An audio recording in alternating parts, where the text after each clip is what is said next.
4 of Iowa State's first 18 plays went for 10-plus yards.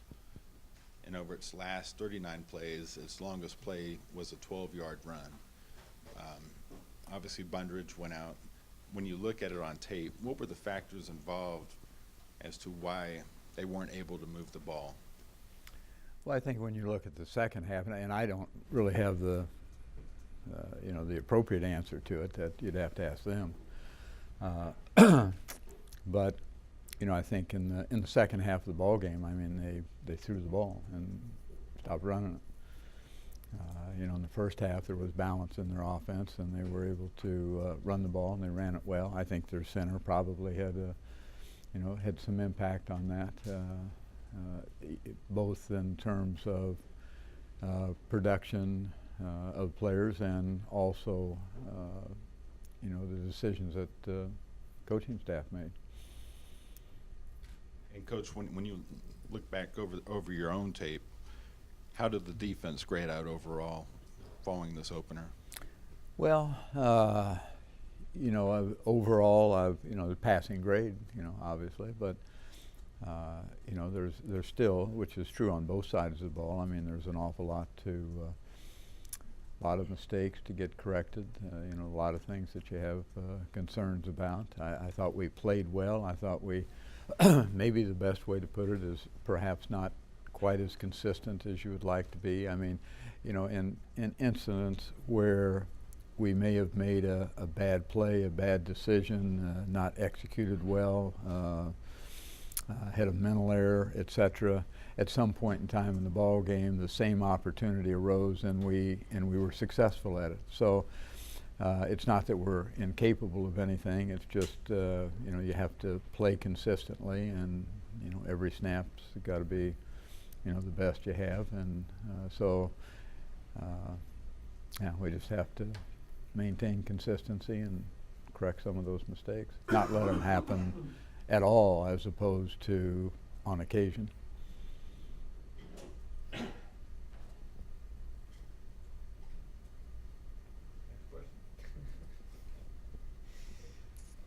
Coach, when Mark Mangino ended up at Iowa State, what was your reaction to him coming back to the Big 12, and what's it like going up against a coach you have some history with there? Well, it's always a concern, just because of certain things that they have an awareness of as it relates to your program. Certainly, Mark having been involved with our offense for his tenure here, then you would have some concerns about what he would be able to convey to their defensive coaches in regards to our offense. My thoughts were, I was, because I had visited with Mark earlier that summer, I believe, and and he was through Manhattan, and he was anxious to to get back, and I guess that was before he went to Youngstown State, and he was anxious to get back, and so he, I think he enjoyed his time up there, and just wanted to continue to move, and it also gave his son an opportunity, which was who is really has been an effective coach here in the community college ranks. So I was pleased for him to get back into it. Coach, in that first game for Iowa State, can you see remnants of Mark's play calling in that game? Specifically, I know one of the plays they had was that little shovel pass to the running back that was going for big plays. Have you seen remnants of his old play calling at Iowa State?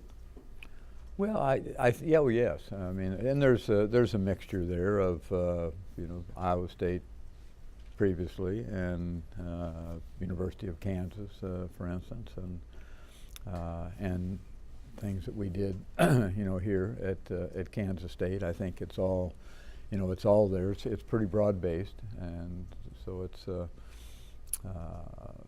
not things that we, haven't seen, things that we have an awareness of, but some of it is, is add-on as well, that you don't see going back and looking at University of Kansas tape that you didn't see here, or in his stop at Oklahoma. Yeah. Coach, do you anticipate Cody White here to see the field on Saturday? Well, we're going to keep his eyes open, so I would suspect he probably will see it, yes. Any concern with him? I have concern with everybody. Yeah, Coach, you had a number of wide receivers, not other than number 16, who saw the field on Saturday, and some who performed on a pretty high level. Can you assess that group's performance on Saturday and where you see them going moving forward? Well, I was reasonably pleased with, certainly with their effort and with their execution for the most part. And as I had said before in here, I think, during the course of that two-a-day period of time, as they call it, that group had started off well, and then, towards the end, tend to fade a little bit, but then, started kind of a upward path in regards to execution and all that goes along with it, and I thought they continued that on Saturday. In other words, there's still a lot of things that need to get dealt with, but I thought they didn't take a step back. I think they stepped forward. So I was pleased for the most part. Kind of following up on that same theme, you had so many first-time starters last Saturday. Just your evaluation of how they did and the young players and a different experience this week going on the road. Well, I think a number of the first-time starters really did very well. Maybe above and beyond expectations in that regard. I thought, I don't like to necessarily single out as much, but I thought Matt Klein-Sorgi, for instance, really stepped up, and to my knowledge, he had, as I viewed the tape and had discussions with Coach Dickey, he had one bad play, and the rest of them I thought he did quite well. I thought Johnny Brager, who was came in when Cody left the ball game, and I thought he played well. We moved our offensive line around, but towards the end of the ball game, he came in, and I thought he played well for the first time. I know he was frightened to death, when he got on the field for the first time. I thought Elijah Lee, defensively, as a first-time guy, as a true freshman, had a productive day as well. And I don't want that to be the kiss of death for any of them, and they still all have long ways to go, but I was pleased with what most of them did. Coach, you win this first game pretty handily, 55-16, and you do so for 3 quarters without Tyler out there. What is the benefit of being able to show a lot more of the pieces of the puzzle with him on the sideline, knowing what he can do? I don't know that I understand the question. Okay, even with him on the sideline, you guys really took care of business. What was the benefit of that in shelving him for the rest of the game?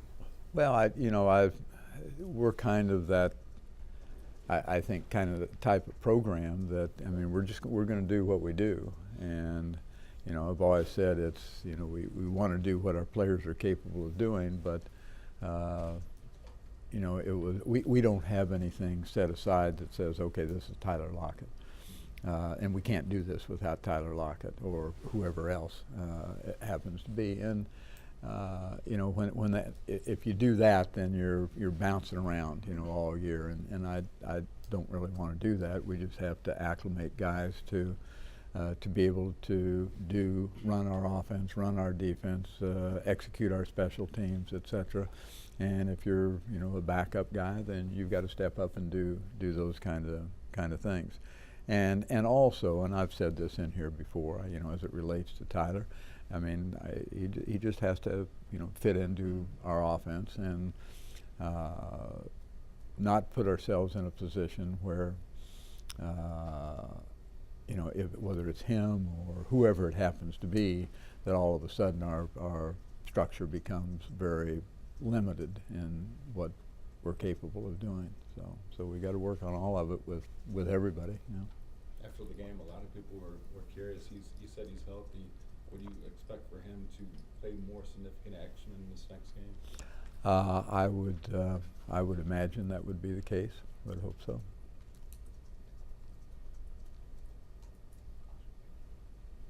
Hey, another question. Why don't the rest of you go home? These games, between K-State and Iowa State away from Manhattan. I mean, they've been so close as of late. You were 6th ranked in 2012 and come out 27-21. Do you emphasize those games perhaps a lot more than the outcome of the game out here last season? Well, I concur with that, and the answer is yes. You know, I think the margin of victory is really somewhat limited in regards to the vast majority of games that we played with Iowa State. I remember going up there, and I can't remember the year right now, and falling behind in the first half by 27, 28 points, whatever it was. It's the same regardless of where you go and who you play against. I mean, you've heard me say it so many times. Anybody can beat anybody. Does that thing really work? It does, huh? What do you do with that? Just recording video. Where does it go? Online eventually. Online. Anyway, they're all good. I mean, it doesn't make any difference who you play. I mean, everybody, when team, I mean, these are young guys, wherever they happen to be, that are no different than our young guys. They want to succeed, they want to play well, and, when they're motivated to do so, and, they play hard, and, like I say, anybody can beat anybody, and that's been proven day in and day out in college football for the last 100 years. So, better be ready to play. Coach, in the post-game press conference against Stephen F. Austin, you weren't too pleased with the scrambling of the Lumberjack quarterback. After looking at the tape and seeing a little bit of the film, are you still as displeased as you were? Maybe you thought, well, this wasn't as bad as I thought. Just a few quick corrections can change that. Your thoughts on the quarterback scrambling after watching the tape? It was as bad as I thought. Yeah. Coach, just to expand on the wide receiver situation, talk a little bit about Cody Cook's transition and really the flying touchdown catch he made on Saturday, and knowing, it's not every day a former quarterback can go out and play, that caliber of football on that kind of stage. Well, you like to have athletic quarterbacks, and and guys that are good athletes can do a lot of different things. And so the transition wasn't that difficult for him, truly wasn't. I think he picked things up well, and that's a big part of it because he's athletic enough. It's just being able to understand the nuances of the position, but making the transition from quarterback to wide receiver is a lot easier than maybe running back to, because the quarterback has a good understanding because he interacts with receivers constantly, day in and day out, meetings or on the practice field. So, he had a good understanding of what receivers were capable of and responsible for and how to execute things. So the transition was reasonably easy. Cody, getting back to Cody Cook, was he on your radar at all as a wide receiver? I know he played wide receiver in junior college as well, or were you strictly looking at him as a... Well, when he came in, it was a matter of giving him an opportunity to, play. He came on as a non-scholarship player, and I'm going to give him the opportunity to play where they want to play, and that was, where he had an interest, and he was, worked on the scout squad as a quarterback, and that was very beneficial for us because, when you play those teams that that have quarterbacks that are invested in the running game, then he was able to give our defense a good picture in that respect. So. But had you seen him work as a receiver? Had you seen any of his? I haven't. No, personally had not. Other than I just he was a good athlete, and we wanted to give him the opportunity to get on the field if he could, and we looked around to see where that might be, and wide receiver was it. After watching the tape again, how would you analyze how Demarcus Robinson played in his first start?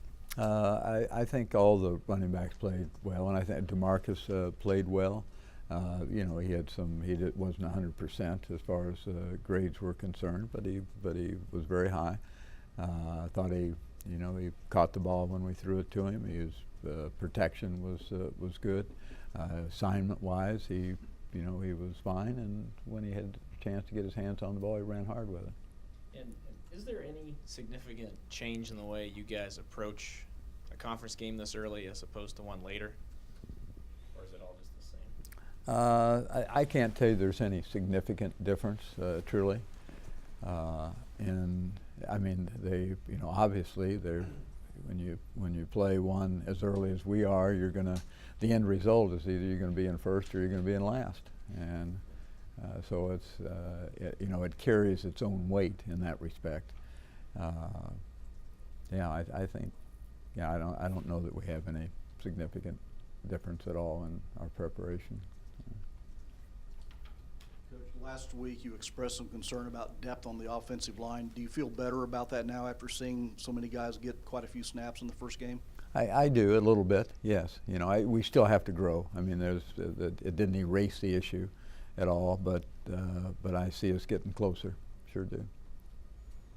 Coach, you mentioned your displeasure with those quarterback running plays. Was there anyone on defense who kind of stood out on the film, though, that did a good job?